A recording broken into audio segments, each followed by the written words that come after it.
Let's suppose that you were able every night to dream any dream you wanted to dream, and that you could, for example, have the power within one night to dream 75 years of time, or any length of time you wanted to have. And you would naturally, as you began on this adventure of dreams, you would fulfill all your wishes. You would have every kind of pleasure you could conceive. And after several nights of 75 years of total pleasure each, you would say, well, that was pretty great. But now let's have a surprise. Let's have a dream which isn't under control.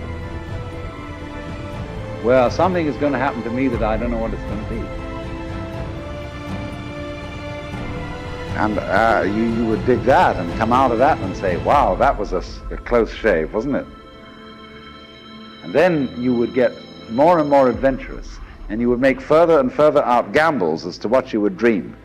And finally, you would dream where you are now.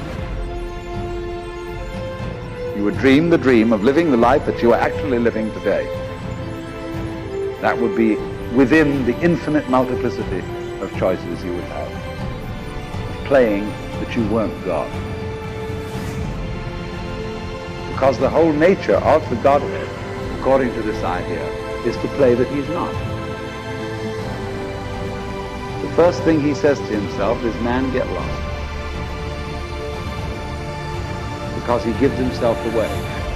The nature of love is self-abandonment, not clinging to oneself.